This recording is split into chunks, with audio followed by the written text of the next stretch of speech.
Assalamualaikum warahmatullahi wabarakatuh. Selamat berjumpa kembali di podcast Bapelkes Semarang. Disiarkan langsung dari Jalan Pahlawan nomor 1 Simpang 5 Semarang. Apa kabar Bu Dokter? Ya Pak, senang sekali saya di sini Pak. Kabar baik Pak. Alhamdulillah.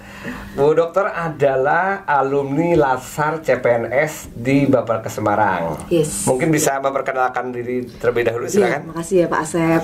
Sebetulnya acara ini kita udah rencanakan lumayan lama ya Pak ya. Sibuk Bu Dokter ya, tapi kan melayani sebetulnya. masyarakat. Iya betul Pak. Ya, pasien-pasien. Iya, saya sehari-hari berdinas di Rumah Sakit Umum Pusat Dr. Karyadi sebagai seorang dokter penyakit dalam, khususnya konsultan endokrin metabolik diabetes. Konsultan endokrin metabolik diabetes. Iya. Boleh diceritakan apa yang jadi mungkin yang dimaksud? Istilah itu masih belum familiar ya. Kadang-kadang udah berapa orang? Baru berapa orang dokter konsultan? Ya, jadi konsultan endokrin metabolik diabetes itu adalah dokter yang menangani kelainan di bidang endokrin. Jadi endokrin itu bahasa awamnya kelenjar sebetulnya Pak Asep. Kelenjar. Ya, kalau orang mungkin diabetes sudah banyak bisa dengan diabetes ya disatuin ya? Iya, jadi diabetes itu adalah salah satu penyakit karena gangguan di kelenjar pankreas. Makanya dia masuk ke bagian itu. Ya. Kalau di Semarang sendiri saat ini kita ada 6 dokter, dokter endokrin metabolik, tetapi yang berdinas di Rumah Sakit Karyadi untuk saat ini ada 2 ya. Tetapi kami sudah mempersiapkan generasi muda nih Pak Asep. Gitu. Ada 2 adik kelas saya yang akan disekolahkan. Sedang pendidikan atau akan sekolahkan? Akan disekolahkan. Kemarin S2-nya dapat beasiswa dari mana? Ya karena kami kalau staff itu memang disupport oleh bagian, oleh bagian penyakit dalam. Jadi memang kita setelah lulus penyakit dalam ditawarkan untuk menjadi staff. Jadi di prospek ya istilahnya begitu ya Pak Asep gitu. Kalau biaya pendidikan dari mana itu? Dari bagian penyakit dalam itu memang kalau kan kita Kemenkes tuh ada ya yang dari bantuan beasiswa. Yang kedua sekarang juga Kemenkes kalau tidak salah itu kami sudah juga mendatangkan dari lembaga LPDP itu, lembaga dana pendidikan yang ada di Kementerian Keuangan. Kalau dokter dari mana tuh? Kalau kebetulan pada saat saya disekolahkan kan saya statusnya belum PNS. Belum begitu. Jadi langsung ke S2 ini ya. Saya sempat bekerja sih Pak, 3 tahun saya bekerja dulu. Jadi waktu itu disupport oleh bagian. Kalau nanti adik-adik saya ini mungkin mereka tugas belajar statusnya ya. Jadi dikirim dari Rumah Sakit Karyadi. Lepas dinas lama Pak Asep sekolahnya. Ini kan saya ini juga ya lihat Pak Menteri ya melihat ini ini Pak Menkes Menkes ya. Betul. Itu Kemenkes itu sekarang sangat memerlukan dokter-dokter spesialis ya. Karena akhir-akhir ini mungkin banyak yang kurang lah kasar istilahnya begitu. Karena investasi dokter spesialis itu lama Pak pendidikan. Saya itu dulu juga ingin jadi dokter tapi nggak jadi. Jangan, Pak. Tapi kuliah saya udah di mana-mana, di Fakultas Hukum Unpad, di Poltekkes, kemudian di UI, pernah juga di UT, di mana-mana. Saya ingin jadi dokter tapi sekarang mewawancarai dokter aja. Nanti juga ada dokter. Bapelkesnya nggak berkembang kayak gitu Pak kalau Pak Asep jadi dokter. Baik, saya tuh sangat terharu sebetulnya melihat dokter kok mau-maunya bekerja di rumah sakit pemerintah. Kadang-kadang orang gimana ya? Makanya sekarang pemerintah ada kekurangan dokter spesialis ini. Gimana nih? Betul. Ada apa di balik itu? Kok mau-maunya bekerja di rumah sakit pemerintah ini? Iya, sebetulnya yang melatar itu banyak ya Pak Asep. Salah satunya dari background keluarga saya keluarga sendiri. Jadi kedua orang tua saya itu PNS. Tadi PNS. saya sempat sounding sedikit dengan Pak Asep ya. Jadi bagaimanapun juga latar belakang keluarga itu kan akan membawa minat kita. Jadi walaupun dulu orang tua saya selalu bilang nggak usah kepengen jadi dokter, nggak usah kepengen jadi PNS, karena zaman dulu ditugaskan ke daerah. Betul. Ayah saya tuh sampai 5 tahun di Lahat, Sumatera Selatan. Sempat ke Sumatera ya? Iya, 5 tahun, hampir. Tapi asli? Tahun. Kami dari Jawa. Purworejo itu. Dari Jogja sih. Jogja. Dari Jogja. Tapi Ibamah terakhir ibu di sana ya, Purworejo itu. Iya, saya sampai SMA di Purworejo. Makanya kakak terbesar saya itu lahir di Sumatera Selatan. Di Lahat. Jadi saya ingat betul pesannya ayah saya itu jangan jadi dokter karena nanti kamu dikirim ke daerah. Iya. Tapi yang namanya kita melihat orang tua ya sehari-hari dan minat itu lama-lama muncul Pak. Sehingga itu nomor 1. Kemudian setelah saya SMA saya kok makin cinta ya pelajaran eksak. Ya kemudian benar-benar Pak kalau jadi dokter tuh menurut saya harus minat, harus panggilan. Karena saya melihat banyak teman saya juga dipaksa masuk ke dokteran bukan minatnya, yaitu saya kira sih nggak bagus ya. Karena kita pelayanan sih betul, Pak. Betul. Jangan kepengen kaya lewat jadi dokter, karena kita melayani sih. Bu Dokter Tania, memang sengaja saya undang ke sini karena Dokter Tania kan alumni Laskar CPNS di BPK Semarang. Iya, Pak. Dan sekarang justru arahnya ke P3K tahun ini kalau tidak salah. Belum ada kabar lagi penerimaan CPNS. Nah, dalam bekerja tadi harus dengan hati ya, betul, dengan Pak, panggilan. Betul. Kita kemarin ada amanah ya, kita akan mengevaluasi pasca pelatihan 6 bulan kemudian yaitu tentang nilai-nilai dasar PNS. Masih hafal? Ada 7 nilai dasar ya Pak ya? Oh gitu, coba disebutkan dulu deh. Oke, semoga saya nggak salah sebut ya Pak ya. Iya. Jadi nilai dasar PNS itu berakhlak ya Pak ya? Iya, berakhlak. Satu berorientasi pada pelayanan. Betul. Kemudian yang kedua akuntabel. Ya, kemudian itu A-nya ya. Kemudian K-nya kompeten. Oh masih hafal. H-nya harmonis. A-nya harmonis, L-nya loyal, A yang berikutnya adaptif, dan yang terakhir K-nya kolaboratif. Wah. Iya. Jadi kita tidak salah melatih teman-teman, apalagi dokter spesialis ya. Kemarin ranking berapa sih? Saya 5 besar Pak. 5 besar. Nggak nyata juga. Tapi saya kesini bukan itu, tapi intinya adalah ingin silaturahmi lah ya. Teman-teman masih hafal nggak? Kita 6 bulan kemudian dia akan menilai, terutama nilai-nilai dasar itu. Nah, selama bekerja yang paling teraktualisasikan apa kira-kira itu? Iya. Saya kira kalau dari aspek pelayanan kesehatan ya, kita kan di Direktorat Jenderal Pelayanan Kesehatan ya, berorientasi pelayanan itu menjadi satu hal yang harus kita perhatikan ya. Jadi kebayang Pak, kalau saya bekerja di rumah sakit tersier gitu ya, rumah sakit tersier itu artinya udah yang tertinggi Pak. Betul. Jadi pasien yang dirujuk ke kami itu biasanya pasien-pasien yang sudah melewati puskesmas, rumah sakit tingkat pertama. Jadi sakitnya sakit sudah terpilih gitu. Sudah spesialis sakit. Kebayang perjuangan pasien untuk sampai ke rumah sakit tersier itu luar biasa Pak. Jadi saya juga baru kemarin ini senang sekali mendengar salah satu pasien cerita, oh dokter sekarang tuh nggak galak ya. Jadi itu kadang-kadang kita bukan masalah uang ya Pak ya, tapi kata-kata seperti itu tuh buat kita terenyuh. Jadi artinya ketika pasien itu datang kemudian mendapatkan penjelasan dari kita dan merasa mendapatkan penjelasan itu sudah kita merasa sukses ini dalam melayani pasien. Kalau panduan perilakunya masih hafal nggak yang berbasis pelayanan? Ya, kita yang pertama harus tahu dulu kebutuhan masyarakat itu apa. Terus tahu kebutuhan masyarakat berorientasi pelayanan. Kemudian terus memperbaiki diri. Memperbaiki diri kita sendiri ya, untuk meningkatkan pelayanan sendiri. Terus yang ketiga kita harus bersikap cekatan ya, solutif dan adaptif ya. Jadi kalau ada pasien membutuhkan bantuan, kita juga harus cekatan memberikan solusi. Kalau memang bukan bidang saya, banyak loh pasien yang misalnya datang ke dokter Tania, loh ini sakitnya apa? Ternyata keluhannya nyeri sendi. Yang lain. Ibu tadi daftarnya gimana? Iya saya cuma tanya yang praktek hari ini dokter siapa, terus diarahkan ke dokter Tania.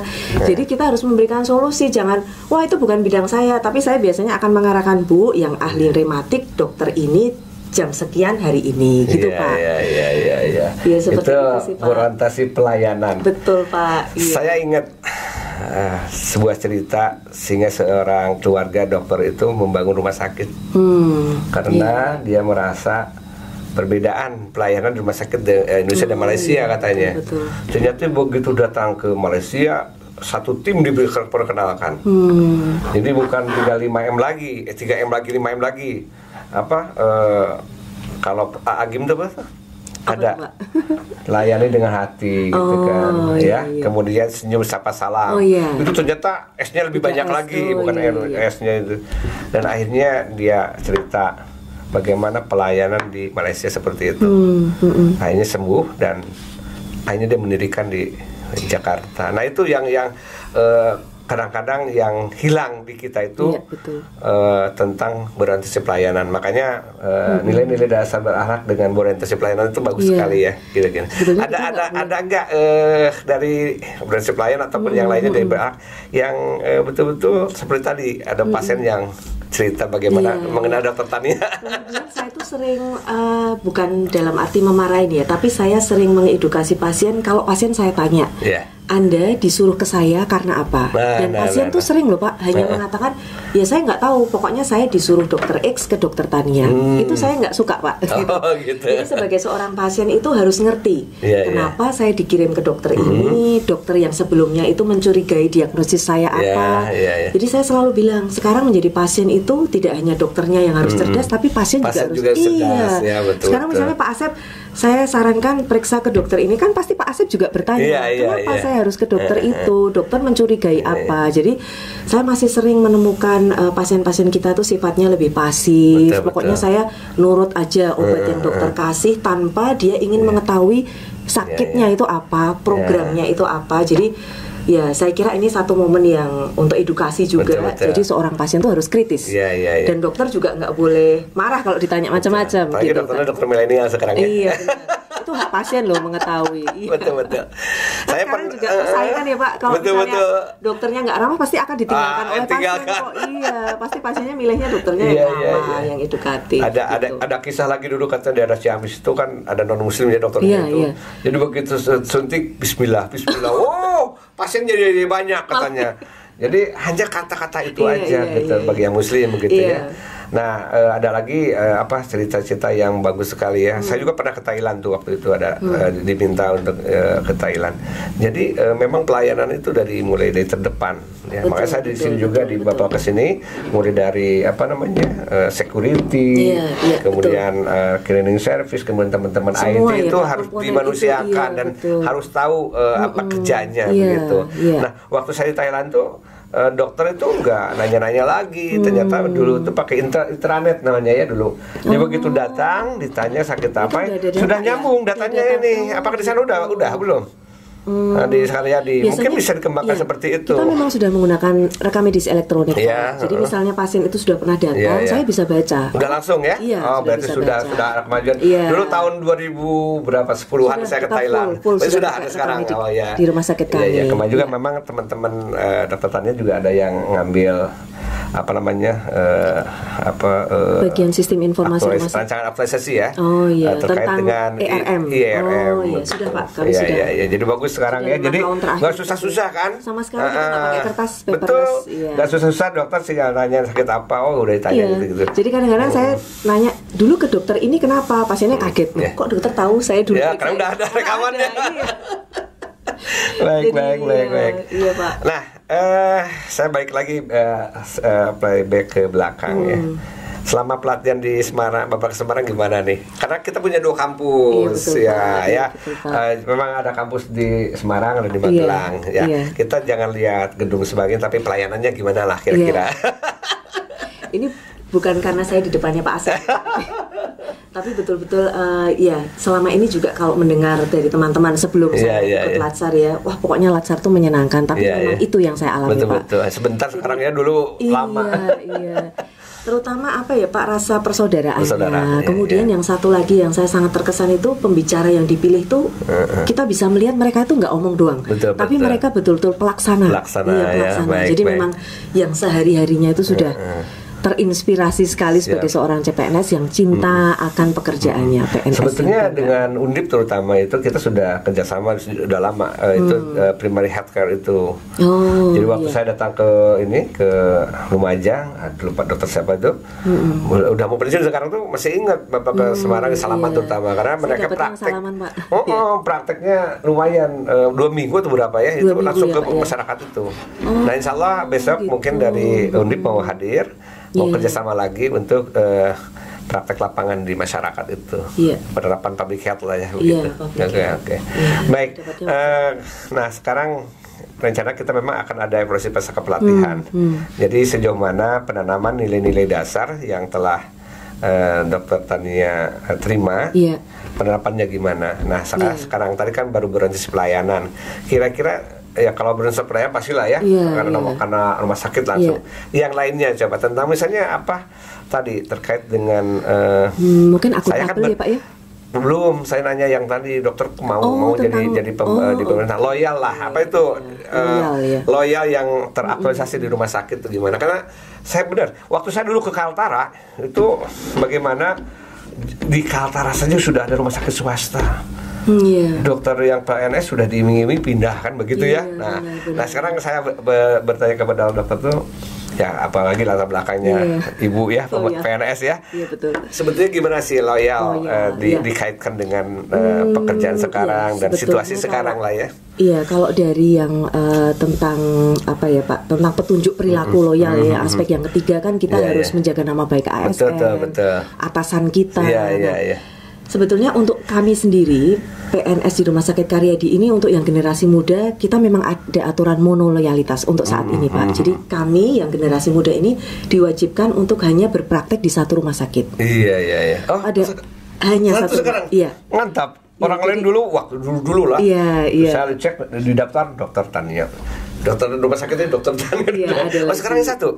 Waduh, mantap nih. Berarti kan tentu saja udah ada kompensasi pro kan? dan kontra gitu ya Pak. Ya, artinya iya pasti kan selama ini yang bisa Tapi sebetulnya ya Pak, kalau dipikir-pikir apalagi untuk saya perempuan kan kita itu tugasnya tidak hanya dalam tanda petik berkarir, mencari uang, kita juga punya anak, keluarga. Jadi sebetulnya dengan bekerja di satu tempat, asal memang kesejahteraan kita itu diperhatikan, kita sebetulnya lebih senang Pak. Jadi, tapi itu juga waktu saya ke daerah tuh ada yang daerah mau bayar 1 bulan 40 juta, 50 juta untuk rumah sakit swasta ya Pak. Tapi memang banyak juga yang ini ya, karena mungkin banyak juga orang kota sih ya dokter. Ya itu mungkin aspek loyal yang pertama ya Pak. Ya artinya ya kita memang mengikuti aturan itu dan kita merasa enjoy lah bekerja. Kemudian yang kedua, sekarang kita ada seragam Pak. Dulu kan seragam maksudnya apa? Seragam kerja. Oh gitu. Kalau dulu tuh kayaknya paling susah ya bikin dokter untuk pakai seragam. Oh gitu. Yang pakai seragam kan biasanya. Jadi mau tidak mau dengan mono loyalitas itu seragamnya nggak bisa dibawa keluar dong. Masa dilipat ya. Jadi gimana penerapan seragam jadi itu? Artinya ya mungkin seragam itu ya satu aspek supaya penampilan kita seragam semua, tetapi di satu sisi juga memunculkan rasa bangga, ini loh aku sebagai dokter di Rumah Sakit Karyadi itu. Siapa yang nggak bangga di Rumah Sakit Dr. Karyadi, udah terkenal loh. Rumah Sakit rujukan nasional. Unggulannya apa aja sih? Unggulannya itu ada pusat stroke, kemudian bedah invasif, kemudian untuk infertilitas, jadi bayi tabung. Oh, sekarang udah dikembangkan? Iya, dulu dengar kan Surabaya ya. Oh, di sini ada. Di sini bisa. Pemirsa sekalian, nanti bagi teman-teman yang belum punya ini anak gitu ya, silakan nanti hubungi aja Dr. Tania, nanti diantar di sana. Saya sih harapannya ya karena bidang saya endokrin Pak, suatu saat nanti pengelolaan pasien-pasien diabetes terpadu itu bisa menjadi unggulan di Rumah Sakit Karyadi. Itu harapan kami. Nah, sekarang bagaimana sih mencegah supaya tidak terjadi diabetes? Ini aja pertanyaan terakhir. Jadi nanti kita kan terbatas waktu ya, dokter juga mau praktek lagi kan? Iya, jadi sebetulnya gini Pak, kadang-kadang tuh masyarakat tuh pertanyaannya selalu kalau ke kita tuh, saya harus diet apa sih dok? Saya menghindari apa ya? Kalau sebetulnya yang datang tuh yang sudah kena diabetes atau juga ada yang sebelum diabetes juga ada? Kena, Pak. Oh, udah kena ya. Kalau sudah di tingkat 3 tersier seperti kita tuh bukan screening. Jadi kalau hanya check up itu biasanya kan di level 1 ya. Kalau kami tuh sudah pasien-pasien diabetes. Nah, selalu pertanyaannya yang harus saya hindari apa, sehingga pasien tuh konsultasinya nggak selesai-selesai karena yang ditanyakan tiap item Pak. Yang sampai luka gimana? Ada juga? Banyak. Oh, banyak. Justru yang ke kita. Oh, yang sudah luka ya? Iya. Terus gimana? Jadi pertanyaannya selalu misalnya pete masih boleh nggak dok? Nasi boleh nggak? Jadi setiap item yang bau mahal jadi penyakit lagi. Durian juga mahal, penyakit lagi. Tadi kalau pertanyaannya dari Pak Asep tuh bagaimana mencegah, sebetulnya nomor 1 ya. Nomor 1 apa? Jangan ngemil Pak, itu sederhananya. Ini kebiasaan saya suka ngemil. Tapi ngemilnya jangan kalau tidak bergula mungkin nggak apa-apa. Tetap Pak, ngemil tidak boleh. Ya, jadi kalau kita sudah sebaiknya ngemil itu kan konteksnya berarti kita ada asupan. Tapi yang ngemil yang kurus atau yang gendut sebetulnya? Sama aja Pak. Sama aja. Iya. Waduh. Pada saat setiap kali kita snacking tuh kita memaksa pankreas kita untuk bekerja. Jadi suatu saat pankreas capek, kita jadi diabetes. Gitu. Jadi ngemil, iya kalau udah kedua, ada jam makan itu ya kita taati jam makannya itu. Oh gitu caranya. Jadi kan ya. Daripada pasien menanyakan saya boleh nasi nggak? Ya kamu tetap boleh makan nasi pada jam makan kenyang. Tapi di luar jam makan kamu jangan ngemil. Ini gangguan di Semarang nggak enak nih, makanannya enak-enak. Enak-enak ya Pak ya. Kemudian jadi ketika saya mau coba malam-malam nggak makan, waduh. Udah menggoda aja nasi goreng apa tuh? Ini Pak Karmin. Pak Karmin. Bener gak sih nasi goreng Pak Karmin, ada lagi sebelah sininya nasi goreng lagi. Udah gitu babat lagi. Aduh. Terus apa lagi yang kedua, Dok? Iya, itu kan J yang pertama tuh jadwal ya. Singkatannya apa? Iya, 3J, Pak. Oh, 3J. Iya, dari jadwal. Iya, jadwal. Jadi untuk jadwal mencegah konteksnya diabetes, awas ingat jadwal makan. Jadwal makan. Taati jadwal makan. Yang jangan kedua makan di luar jam makan. Kemudian J yang kedua ini variasi, harus jenisnya harus variasi. Jadi makanya sekarang jenis makanan gitu ya? Harus variasi. Harus dalam satu kali sajian itu harus ada karbohidrat, harus ada protein, harus ada lemak. Bahkan kalau orang ngomong lemak tuh nggak boleh sama sekali, bahkan harus ada lemak. Jadi lemak tuh jangan dibayangkan sumbernya dari jeroan atau apa. Lauk yang diproses misalnya digoreng itu sudah menjadi sumber lemak. Tapi kan sekarang yang terkenal bandeng gimana tuh? Ya nggak apa-apa, Pak. Kalau dalam lemaknya kurang? Nggak apa-apa, iya, ikan itu termasuk sedikit ya, termasuk lemak rendah dan sedang. Jangan lupa bandeng presto ya, Juwana tuh, nggak apa-apa nih iklan ini harus supaya ini sponsor supaya Semarang PAD-nya makin meningkat ya. Iya, jadi Pak. aman ya. Iya, jenis, jadi harus variasi jenisnya Pak. J yang kedua. Terus J yang ketiga jadwal jenis jumlah Pak. Iya, tetap jumlah itu harus ditakar ya. Jadi biasanya ada konsep kalau makanan pokok atau karbohidrat itu satu genggam. Jadi misalnya itu jagung atau nasi, satu kepal lah Pak. Iya. Tapi saya justru beratnya begini. Kalau saya sudah ditakar gitu ya, dikasih tadi seperti makanan segitu, pikiran saya harus habis gitu. Memang harus habis. Iya, buat itu udah takaran juga ya. Iya, supaya Bapak kenyang dan Bapak tidak makan lagi yang lain. Tidak snack. Iya. Tapi kan snack saya tadi banyak, ada 5 macam tuh. Ngambil semua ya seperti ya. Oke. Jadi itu ya kira-kira. Benar Pak, 3J itu diingat-ingat. Jadi kesini dokter bukan tentang berakhlak aja, kita ngobrol yang lain-lain ya. Siap, jadi cukup dua aja tadi kena berorientasi pelayanan dan loyal karena dokter langsung melayani pasien, kemudian bagaimana dokter itu loyal kepada apa namanya tempat bekerja rumah sakit, sehingga ada hanya satu tempat saja ya. Betul, iya. Jadi nanti kalau swasta negeri gitu ya. Ya dulu kan image-nya rumah sakit pemerintah itu crowded ya, tapi sekarang saya bangga sih kerja di Karyadia, artinya udah computerized, orang-orang juga mencari. Memang perubahannya, tahu nggak perubahannya? Itu sejak itu tuh apa namanya kereta api itu Pajonan ya. Oh iya. Gitu. Jadi dari berorientasi pelayanan itu dari sejak Pajonan itu, bagaimana coba kita lihat ya, dulu kalau naik kereta api penuh ya, sampai atap-atap, sekarang nggak bisa. Harus punya tiket. Itulah beliau yang menjadi pencari. Makanya ketika kita nanti mungkin kalau dokter struktural ya ataupun sejenis struktural bisa mengikuti tentang pelatihan kepemimpinan pengawas. Kemudian pelatihan kepemimpinan administrasi itu diajarkan tentang pelayanan itu, termasuk ada lurah itu kaya sekali ya karena menerapkan itu pelayanan yang baik sekali ya. Nah itu. Jadi saya lihat memang rumah sakit sudah ini. Kemarin sudah viral lagi rumah sakit Cipto Mangunkusumo. Tentang gedungnya aja sudah seperti Grand Hyatt katanya ya. Pavilion Kencana. Nah, gitu. Nah itu. Jadi memang kita sudah harus berubah dan mudah-mudahan yang biasanya kita pasien-pasien untuk luar negeri lah yang tanda kutip yang yang punya sekarang ke Indonesia. Kemarin pasien yang biasa di rumah sakit swasta sampai mau ke rumah sakit pemerintah itu kan sudah. Itu Indonesia nggak apa-apa lah, tapi kalau sampai ke luar negeri kan sayang. Katanya puluhan triliun habis uang kita ke luar negeri begitu. Nah kemarin ketemu dengan direktur rumah sakit utama BP Batam itu, beliau mengatakan kita juga mencoba dengan beberapa namanya kalau dulu kan kawasan ekonomi ya. Nah sekarang dengan kawasan ekonomi juga di bidang kesehatan ya dikembangkan. Hanya memang sekarang baru di Bali ya yang didirikan mesti rumah sakit internasional ya. Nah itu jadi wisata kesehatan wisata kesehatan, health tourism ya. Nah kami kita dorong dengan Pak ini, Pak masa kalah sama Bali? Oh iya kan dulu ngobrolnya dengan Batam. Nah mudah-mudahan kita mendorong juga. Jadi dengan kunjungan ke sini, kita datang diskusi seperti ini, ya kita saling dorong-mendorong lah. Iya Pak, senang sekali Pak.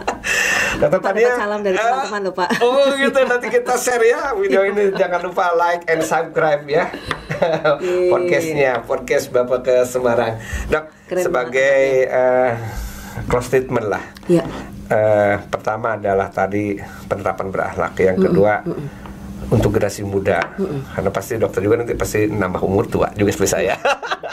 apa sih statement harapan dari dokter buat kita semua ini? Baik, kalau dari saya ya Pak, satu sebagai dokter itu tidak hanya pintar tapi juga seni berkomunikasi. Dokter tidak hanya pintar tapi juga seni berkomunikasi. Sebaliknya pasien juga harus pintar juga.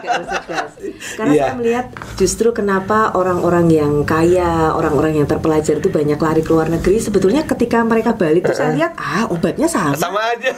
Malah kan ada ditambah katanya. Tapi mereka merasa ketika di sana itu lebih dimanusiakan.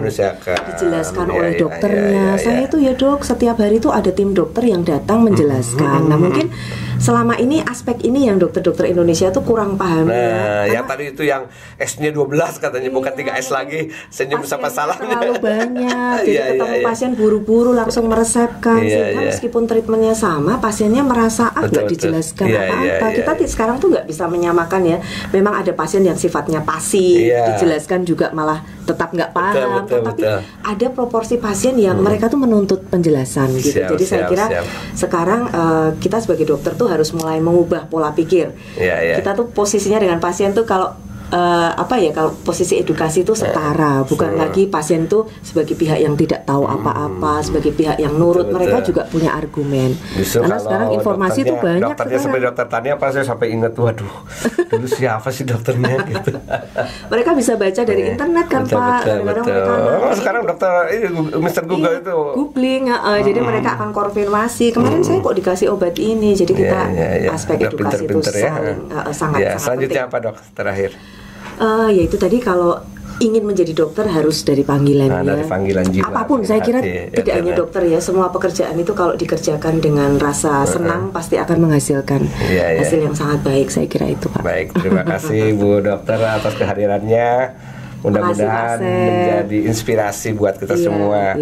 Kebetulan Bapak ke Semarang pun menjadi kerjasama dengan Australia, Indonesia Health Agenda Security. Kita punya program terkait dengan penyusunan modul komunikasi efektif. Nah di sini, jadi tadi betul salah satu yang utama adalah komunikasi. Betul Pak. Dan satu terakhir konon kabarnya apabila Anda menguasai teknologi dan informasi, Anda akan menguasai dunia. Demikian, selamat berjumpa kembali di podcast Bapak ke Semarang. Wassalamualaikum warahmatullahi wabarakatuh.